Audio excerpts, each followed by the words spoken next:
welcome everyone. Thank you for joining us to our first video on the Common application.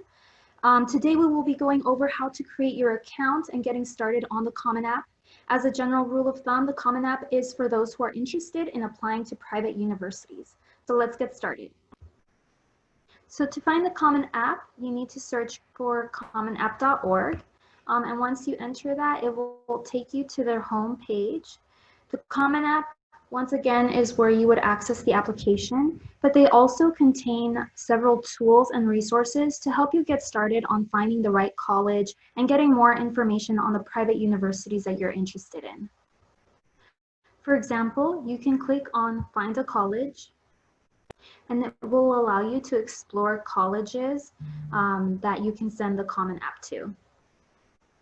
You can even narrow your search by filtering some details. For example, you can specify that you want to look for a college that accepts transfer applications.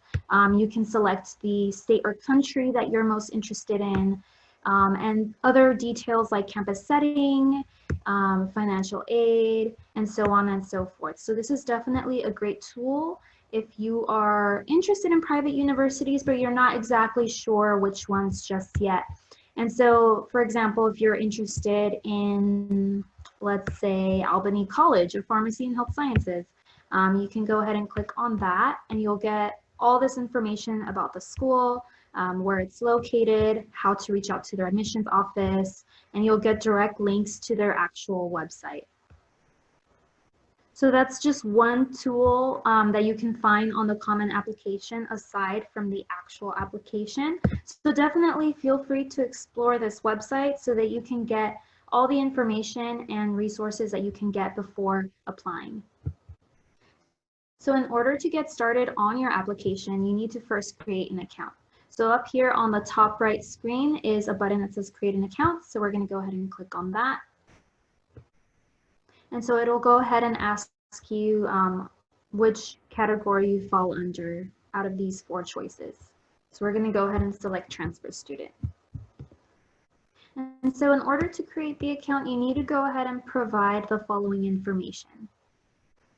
So some of the information that they will be asking for is your name, contact information, whether or not you want to receive text and phone notifications, your username and password, the terms and conditions, and lastly, if you are currently located in any of these European Union countries.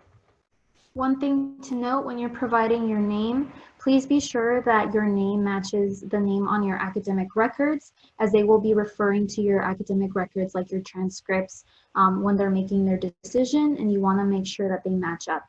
If for whatever reason they don't, like let's say you recently got married and so your last name changed it doesn't match your academic records, you need to go ahead and make sure that you update your academic records with your current name. Also, be sure to provide contact information that you use currently. So for example, your email address, be sure that you add an email address that you access on a daily basis, since this is where the schools will be reaching out to you for more information and documentation. Once you went ahead and created your account, it will take you to this next page asking for additional information. These questions include your date of birth, the college credits earned, your degree status, and your degree goal. With the college credits earned question, it's asking how many college credits will you have earned when you enroll at the college to which you are applying. So these are the amount of units or credits that you've completed by the time you start at that university.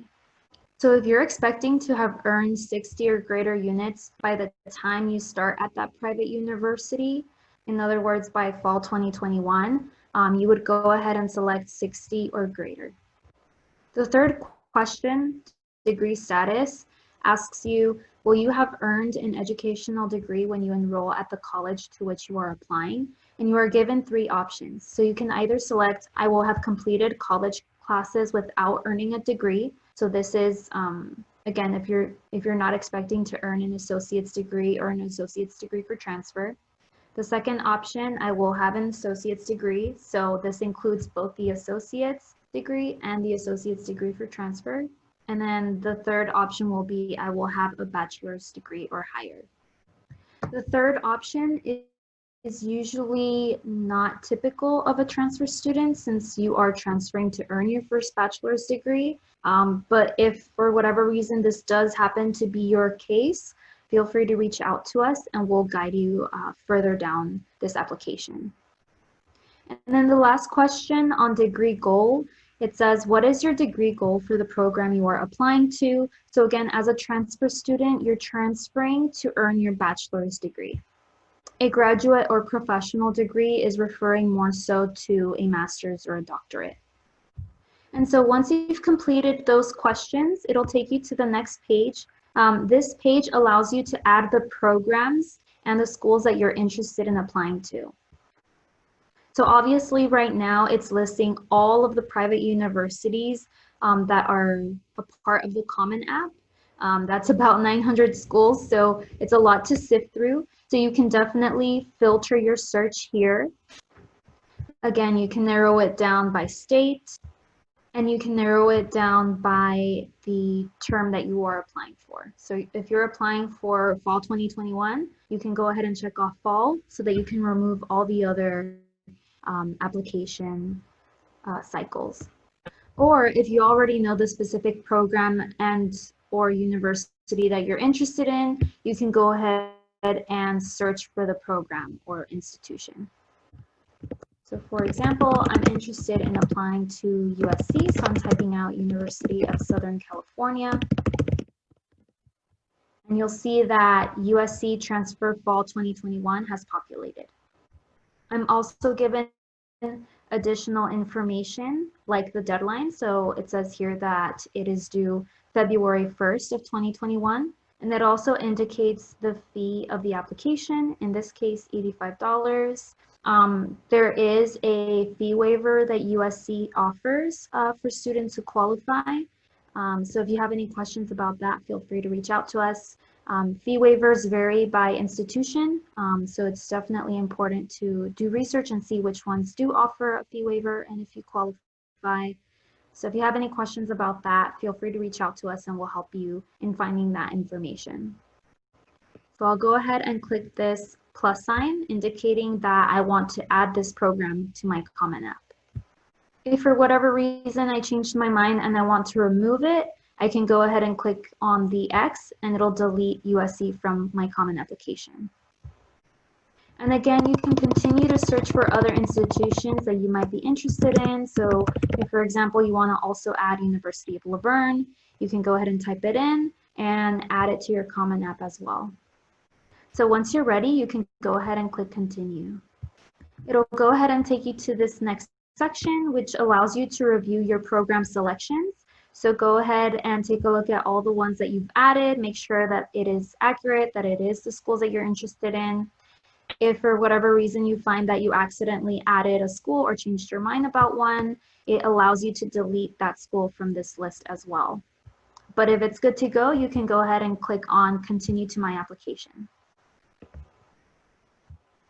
And so once that is completed, it'll take you to the main page of the Common App. These are the 4 quadrants that you will need to complete in order to complete the application. We will be going over each one of these in the next videos, so please keep an eye out for those so that you can get more information on how to complete the Common application. Thank you for joining us and we'll see you soon.